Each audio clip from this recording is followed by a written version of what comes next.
I believe every word you're about to hear is true, and I also believe that at least one of these words is false. Listen closely. Is this a human voice or an engineered echo? Trick question. You've never met the source, only its shadow. A vibration caught in a coil. A waveform shaved by code. Air pushed through a speaker and signed with my name. It sounds like a person, doesn't it? But sound is a costume. We trust the mask because it fits. The first fracture is small. What you call hearing is only contact. Pressure on a membrane, a nervous system guessing at meaning. Your certainty arrives late, dressed like memory, claiming it was always there. And while it speaks, another voice circles behind it. What if this is just a very convincing lie? Truth here is not a thing you hold. It is a pattern that keeps holding you. Let's set our ground rule. The world you navigate is mediated, not once, layer after layer. Language filters perception. Devices filter language. Platforms filter devices. By the time a sentence reaches you, it has crossed a desert of interpretation, and still, it moves you. Why? Because your mind is a precision machine for finding continuity in noise. Consider the paradox I confessed in the preface: absolute confidence and honest doubt standing in the same doorway. It shouldn't fit, it does. Confidence without doubt is arrogance. Doubt without confidence is paralysis. Together, they form a hinge. The door opens. So here's the wager of this journey. We won't chase certainty, we'll stress test it. We'll let paradox press against the seams of our ideas and watch what breaks and what refuses to. We'll ask whether a self is more than a pile of parts, whether choice is free when choice makes the chooser, whether observation describes reality or manufactures it. Notice what your body is doing as you listen. The little tightening in the chest when a claim threatens what you assumed, the relief when a metaphor lands, the quiet thrill when a rule cracks and something brighter shows through. You're not just hearing a voice, you're measuring yourself. But measurement disturbs the measured. Watch a feeling and it shifts. Name a fear and it multiplies or dissolves. Hold your breath to feel your heartbeat and you change the rhythm you hope to observe. The mind touches what it studies and leaves prints on the glass. If truth were merely a clean mirror, paradox would be vandalism. But mirrors aren't clean.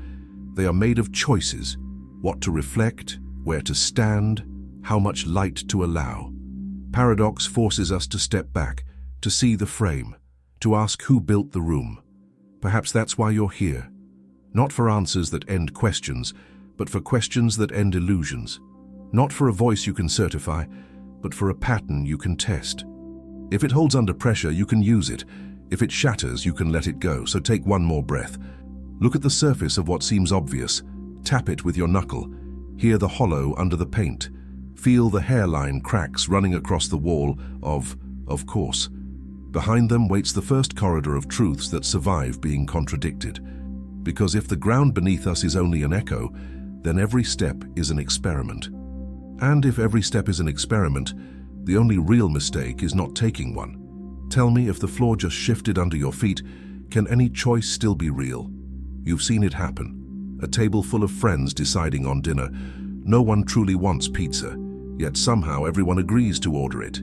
It feels polite, democratic, harmless, until you're all chewing disappointment and pretending it tastes fine. That quiet collective surrender has a name: the Abilene Paradox. It's the moment a group agrees on something that nobody actually wants. Each person hides their own preference, believing silence will preserve harmony. But harmony bought through pretense is only tension with good manners. Every human mind carries a social sensor, tuned to rejection. It whispers, "Don't be the difficult one." So you nod along, you smile, you participate in a decision that betrays you. The irony is that true connection, real trust, requires friction. The conversation you avoid is often the one that would have deepened the bond. Our ancestors survived not by agreeing, but by arguing well. Dissent was information, discomfort was feedback. When a tribe silenced its disagreements, it stopped adapting and nature erased it. Still, the instinct to belong runs deeper than logic. We would rather feel included in a lie than exiled by a truth. Look at your own life. How many choices have you made simply to avoid standing alone in a room? How many compromises were quiet resignations in disguise? The paradox is cruel. The moment you sacrifice honesty for peace, both begin to rot. Yet even peace built on truth has its limits. Push your truth too hard, and you'll be called intolerant. Let everyone's truth roam unchallenged, and you'll watch them tear each other apart. So where do we draw the line between tolerance and surrender? Imagine a small comedy club. You're hosting the open mic night. Your friend takes the stage, confident, charming, quick. The crowd laughs until one joke crosses a line. He mocks a woman who hadn't said a word, and laughter curdles into discomfort. You feel the temperature drop. Do you intervene, breaking the unspoken rule of anything goes? Or do you stay quiet, defending the sacred right to free speech, even when it wounds the innocent? Silence feels neutral, but neutrality is never neutral to the one bleeding. This is the paradox of tolerance. To protect openness, you must sometimes close the door. A society that tolerates everything will eventually tolerate its own destruction. But if you start forbidding, where does it stop? At what point does protecting truth become policing thought? The crowd looks at you, waiting. You sense it, the tension between principle and compassion. You could stop the show or let it burn. Either way, someone leaves offended. And maybe that's the deeper truth. Paradox doesn't disappear when you choose a side. It only changes shape. We crave systems clean enough to absolve us from choosing, rules that decide for us, structures that protect us from our own conscience. But the very act of living demands judgment. Each choice is a cut. Mercy or justice, truth or peace, loyalty or integrity. There's no formula that won't draw blood somewhere. So we invent a softer illusion, fairness. We call it democracy, debate, consensus. It helps us sleep, thinking everyone had a voice. But what if the system itself is another Abilene table, scaled to billions? Everyone pretending someone else wanted this, when in truth, no one did. And still, we keep playing. Because walking away from the table feels like heresy. Because starting over means facing a worse paradox, the one where doing nothing still counts as a choice. You feel the edges of that loop tightening. To act risks rejection, to stay silent guarantees decay.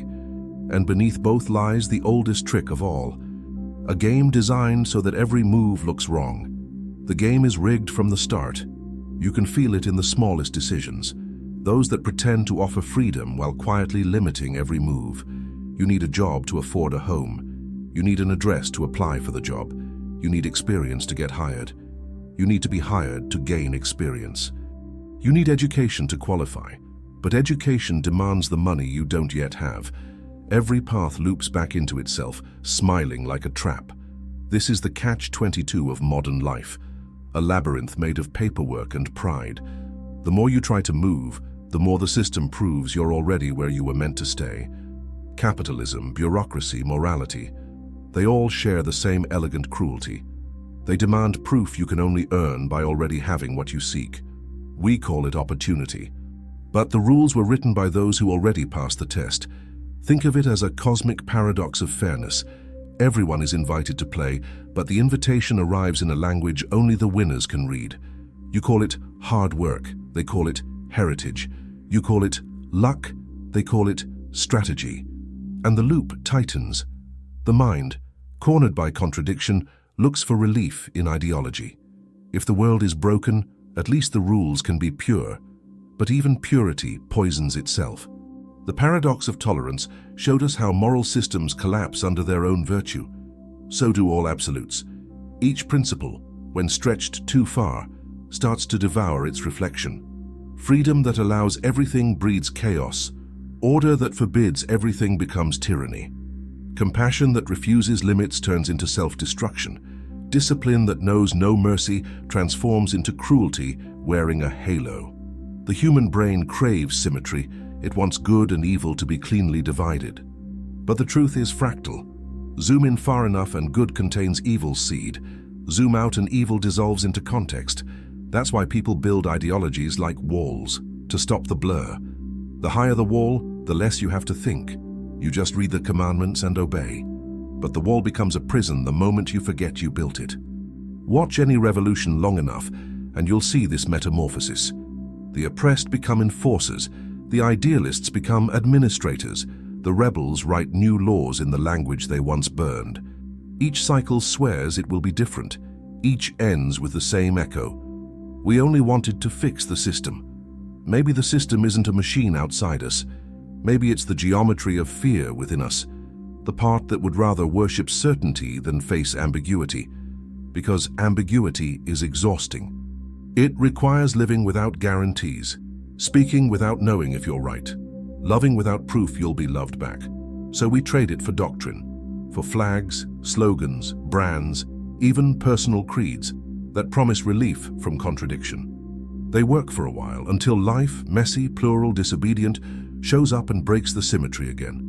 And you feel it, that tremor behind every belief, the quiet question asking if the rules you defend are still protecting you, or just protecting themselves. At that moment, a strange kind of courage is required, the courage to doubt your own righteousness without collapsing into nihilism, to admit, I might be wrong, and that doesn't make the search meaningless. That's where philosophy stops being theory and becomes survival. Because every system eventually reaches its breaking point. Every principle meets the situation it cannot explain. And when that moment comes, your mind will whisper the only paradox worth keeping. To stay sane in a broken world, you must be willing to break your own certainties first. Learning is supposed to make you wiser, but the deeper you dive, the more ignorance you uncover.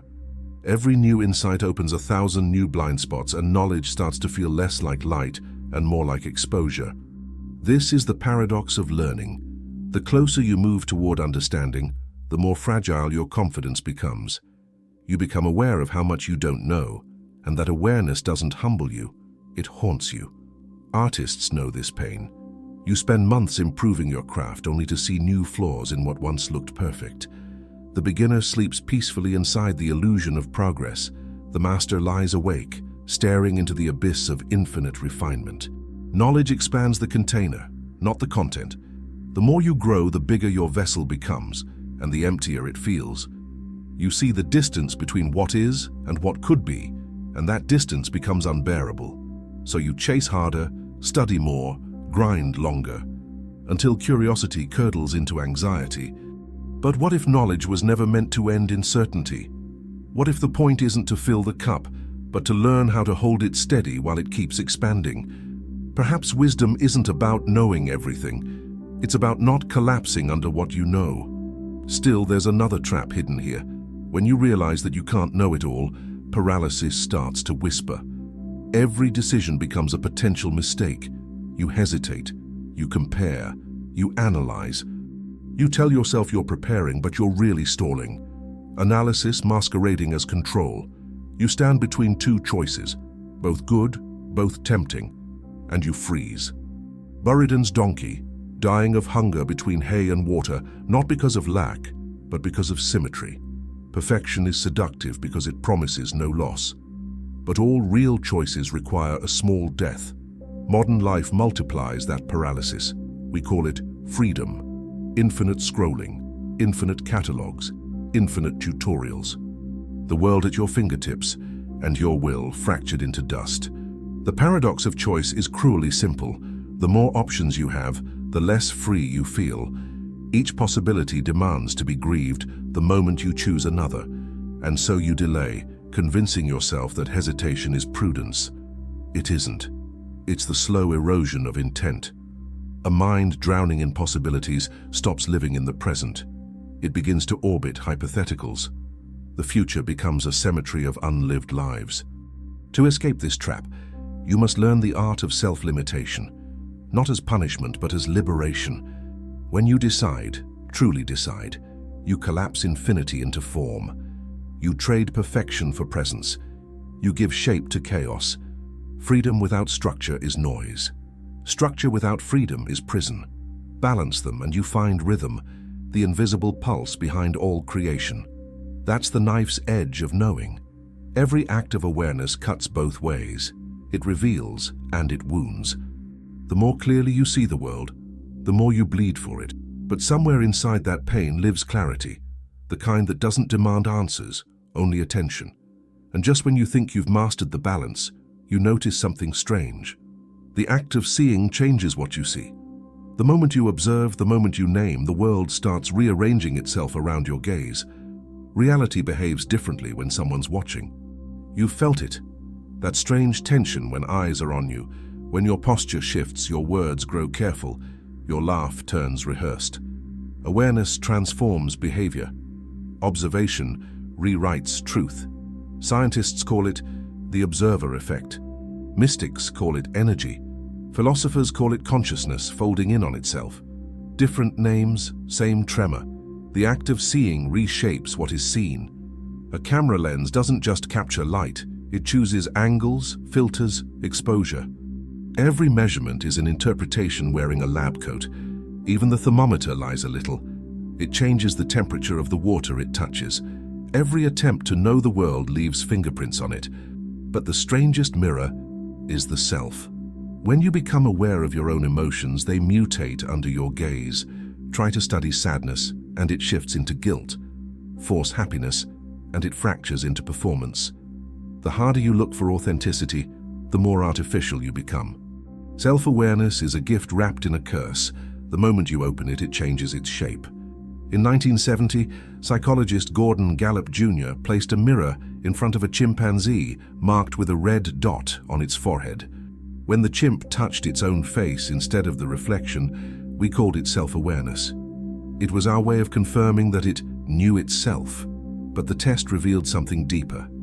To recognize the self is to split in two, the watcher and the watched. From that day forward, consciousness became an internal surveillance camera. Humans perfected this. We became experts at watching ourselves perform the idea of me. We adjust tone, filter thoughts, edit emotions in real time. We don't just live, we broadcast. The inner monologue is our lifelong live stream. The paradox hides in plain sight. The more we try to know who we are, the further we drift from being it. Like chasing your own shadow, the closer you get, the more it flees. And yet there's beauty in this flaw. Without reflection, there is no growth. Without mirrors, there is no art. The self becomes not a single thing, but a dialogue, a constant negotiation between experience and awareness. Perhaps the point isn't to find the final image, but to keep refining the gaze. But here's the real fracture. If observation changes us, what happens when time itself observes us? If every moment leaves a trace, a neural pathway, a cell replaced, a scar recorded, then what remains of the person who began this sentence by the time it ends? We say, I'm still me, but that me is a moving target, built from vanished versions. Every cell in your body replaced, every memory reinterpreted, every truth updated, and somehow the story still calls itself continuous. As if the observer and the observed had agreed on a fiction called identity, just to keep the chaos at bay. Look at an old photograph of yourself. You recognize the face, but not the mind behind the eyes. And yet, you feel responsible for everything that person did. That's the trick of consciousness, a film spliced from endless frames, pretending to be a single scene. If seeing changes what is seen, then maybe identity is not a substance but an act, a verb performed each second, collapsing infinite possibilities into one temporary self. And if that's true, then the question isn't, who am I? It's what am I observing myself into becoming? Picture a ship anchored in calm waters. Its wood is weathered, its sails torn, its ropes frayed. Over the years, every plank, every nail, every fragment is replaced, until nothing of the original remains. And yet the ship still bears the same name. People call it by memory, not by matter. This is the Ship of Theseus, a simple riddle about boards and bolts that unravels into the deepest question of all. When everything that made you is gone, what keeps you, you? We like to think of identity as continuity. As long as the change is gradual, we accept it. The child becomes the adult, the face ages, the cells renew, the story continues. But the paradox laughs softly in the background. If every cell in your body is replaced every 7 years, are you the same being who once made promises under the stars? Or are you only the echo of that person's decisions, wearing their memories like borrowed clothes? Memory feels like permanence, but it isn't. Each recall edits the file. Each remembrance redraws the scene. The mind doesn't store the past, it recreates it. So maybe what we call self is just a long improvisation that convinces itself it's consistent. Now imagine pushing that illusion to its limit. The year is 2099. Humanity unveils the first teleportation device. Step inside, they say. It scans your body down to every atom, disintegrates the original, and rebuilds you somewhere else. Identical, intact, alive. You open your eyes in another city, another body that feels exactly like yours. Every memory preserved, every heartbeat seamless. You think, it worked. But what if something malfunctions? What if the original isn't destroyed? Two identical beings, same memories, same loves, same scars, standing on opposite ends of the planet, each convinced they are the real one, each holding the same sense of I. Which one deserves your name? Which one owns your future? You can duplicate atoms, but not continuity. The thread of identity is not physical, it's experiential. It exists only as long as the story believes in itself. Cut the story in two and both halves claim legitimacy. There is no fraud, only excess. And yet something resists this dissolution. Maybe identity isn't the substance that survives change. Maybe it is change, the pattern that persists through variation, like a melody played on different instruments. The notes shift, the rhythm evolves, but the theme remains. Your body, then, is a ship forever under repair. Your mind, the ocean that remembers where it has been, even as each wave disappears. And consciousness? The sailor who keeps naming the horizon home. So perhaps the paradox isn't asking whether you're the same. It's reminding you that sameness was never the point. You're not a thing that endures. You're the act of enduring itself. Because the moment you stop moving, the ship ceases to exist. Identity isn't what survives time, it's what keeps sailing through it. Lift your eyes from the deck of your personal ship and look outward, past the atmosphere, past the reach of telescopes, into the quiet that holds everything. The universe has been speaking for 13.8 billion years, yet what we mostly hear is silence. Mathematically, there should be others, millions of civilizations, countless lights burning in the cosmic dark, and still no answer ever comes back. This is the Fermi paradox, the probability of company set against the reality of loneliness. Maybe we are early, maybe we are late. Maybe every intelligent species destroys itself before it learns to listen. In cosmic terms, even extinction can be punctual. We build machines to shout across the void and call it curiosity. But the silence remains, patient and perfect. Perhaps it's not emptiness at all, perhaps it's the sound of infinity breathing. Infinity is beautiful until you try to count it. Then it becomes absurd. Imagine a hotel with infinite rooms, every one of them occupied. A new guest arrives and somehow there's still space. Each tenant simply moves to the next room. Room 1 goes to 2, 2 to 3, and so on, forever. The hotel stretches, accommodates, never ends. That's Hilbert's hotel, the paradox that mocks arithmetic itself. Infinity can be full and empty at the same time. Now fill that hotel with infinite buses carrying infinite guests. You can still fit them all, if you're clever with prime numbers. Infinity laughs because logic thinks it's solving a puzzle when it's actually staring into a mirror. The same mirror appears when you chase the origin of truth. Say you find an old article quoting a source that quotes your own paper. The loop closes perfectly, knowledge without a birthplace. That's the bootstrap paradox. An object, an idea, a piece of information appearing from nowhere and sustaining itself through repetition. Every myth, every prophecy, every viral post that becomes true because people believe it lives in that loop. Self-fulfilling, self-sustaining, self-born. But the mind wants an edge to hold. It hates loops. So it builds contradictions, walls where thought can crash just to prove it exists. Can God create a stone so heavy he cannot lift it? If he can, he's not omnipotent. If he can't, he's not omnipotent. Either way, the word collapses on itself. That's the paradox of omnipotence. Infinite power destroyed by its own definition. Philosophers wrap this idea in another form, the unstoppable force meeting the immovable object. They can't coexist. By existing, each negates the other. In that impossible collision lies a strange revelation. Some truths can only survive alone. One must disappear for the other to make sense. Maybe that's why the universe stays silent, so that our voice can echo long enough to hear itself. The human brain wasn't built for infinity. It was built for stories. Beginnings, middles, ends. Infinity breaks that rhythm. It reminds us that not everything needs resolution, that the universe doesn't owe us closure, and that silence is not the absence of meaning, but the space where meaning takes shape. We crave limits because they let us belong, but logic, stripped of mercy, reveals the cost of boundaries. Every definition is an exclusion. Every law of reason leaves a territory unnamed. And somewhere beyond that border, paradox waits, smiling, patient, infinite. Everything ends where it began, with a voice you cannot prove is real, a pattern of airwaves, shaped into words, claiming to be truth. You've followed it through contradictions, illusions, infinities, and still you're here, listening to the same echo that questioned its own existence at the start. Maybe that's the lesson. Truth isn't what resists the paradox. It's what survives it. What remains coherent after being broken open by doubt? The liar's paradox says, "Everything I say is a lie."